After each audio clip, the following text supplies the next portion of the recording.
What if everything you've been told about taking control of your life is completely backwards? What if the secret isn't about gaining more control, but about letting go? Today's story will challenge everything you thought you knew about success, happiness, and inner peace. And by the end, you'll understand why the most powerful people in the world seem so calm. Meet Marcus, a 32-year-old entrepreneur from Chicago. On paper, he had everything: a growing startup, a beautiful apartment, a circle of ambitious friends. But inside, Marcus was falling apart. He checked his phone 200 times a day. Every email felt urgent. Every notification sent his heart racing. He couldn't sleep without thinking about tomorrow's problems. He couldn't eat without worrying about next. Months revenue. His girlfriend had left him 3 months ago. Her last words still echoed in his mind. "Marcus, you're so busy trying to control everything that you've lost control of yourself." One rainy Tuesday evening, Marcus found himself sitting alone in his office. His hands were shaking. His chest felt tight. He realized something terrifying. He was winning at business, but losing at life. That's when his phone rang. It was his Uncle Ray, calling from Colorado. "Marcus, you sound exhausted," Uncle Ray said. "When's the last time you took a break?" "I can't afford breaks right now, Uncle Ray. Too much is happening. Too much could go wrong." There was a long pause. On the other end, "Come visit me this weekend. Just 2 days. I want to show you something." Marcus almost said no. But something in his uncle's voice made him stop. He agreed. That Saturday, Marcus drove for hours to his uncle's cabin in the mountains. Uncle Ray was waiting on the porch, drinking coffee and watching the sunrise. "Beautiful morning," Ray said, smiling. Marcus barely noticed. His mind was already running through his to-do list. "Come, walk with me." Uncle Ray stood up and headed toward the forest trail. They walked in silence for 10 minutes. Marcus kept checking his phone. 3 bars. Still connected. "Good, Marcus. Look up."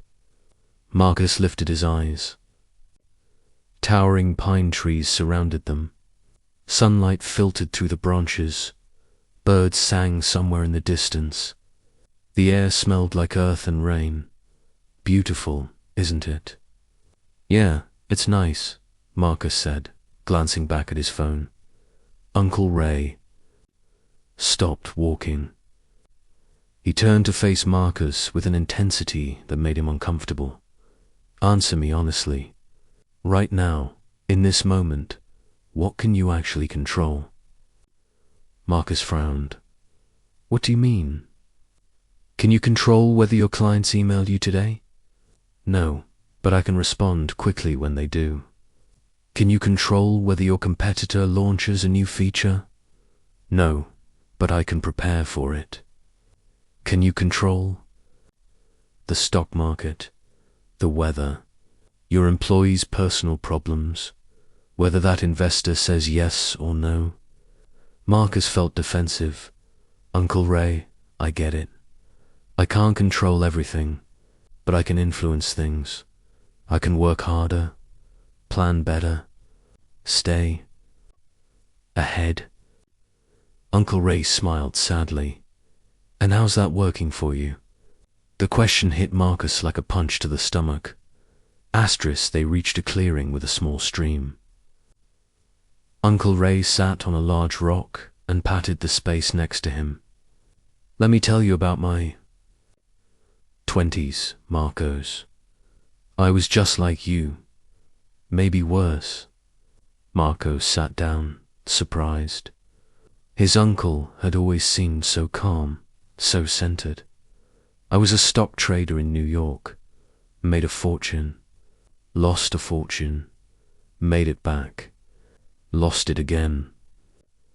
I was constantly stressed, constantly chasing, constantly trying to control market movements. What changed? I had a breakdown, ended up in the hospital.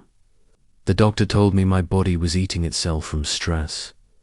Uncle Ray picked up a small stone and tossed it into the stream. I met a therapist, old guy. First session, he asked me to make 2 lists. Things I can control, things I can't control. The second list was huge. The economy, other traders, market crashes, news events, company scandals, everything.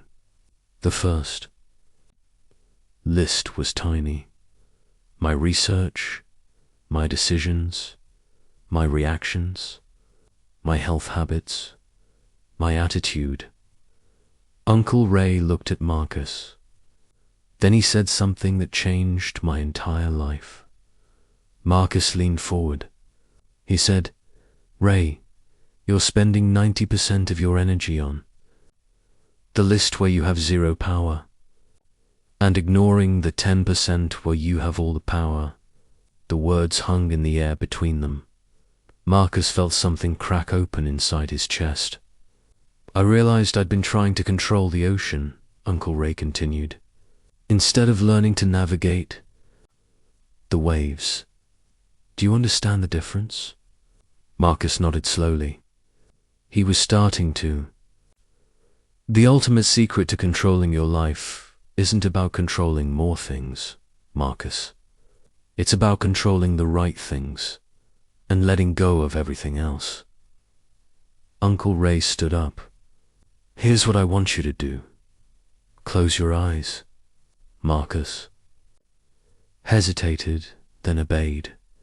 Think about everything you're worried about right now. Everything you're trying to control. Let them all come into your mind. Marcus's mind flooded with images. Unpaid invoices, competitor threats, investor meetings, employee problems, his ex-girlfriend's words. Now, imagine each worry is a bird, and one by one, you're opening your hands and letting them fly away. You're not killing them. You're not ignoring them. You're just releasing your grip. Marcus felt ridiculous at first, but then something shifted. His breathing slowed. His shoulders dropped. A strange lightness filled his chest. Open your eyes. Marcus opened them. The stream was still flowing. The birds were still singing, but something felt different. The stream doesn't try to control where it goes, Uncle Ray said softly. It flows around obstacles, over rocks. It adapts. It moves forward, but it never fights what it cannot change. Marcus looked at the water. For the first time in years, he felt still inside.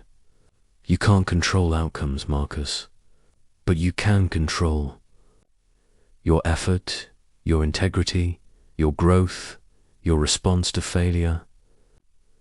That's it. That's the list. Everything else, let it go. Uncle Ray put his hand on Marcus's shoulder. The most powerful thing you can control is your peace of mind. And you've been giving that away to things that don't deserve it. Marcus felt tears welling up. He didn't try to stop them. For the first time in years, he felt free. Marcus returned to Chicago that Sunday night, but he was different.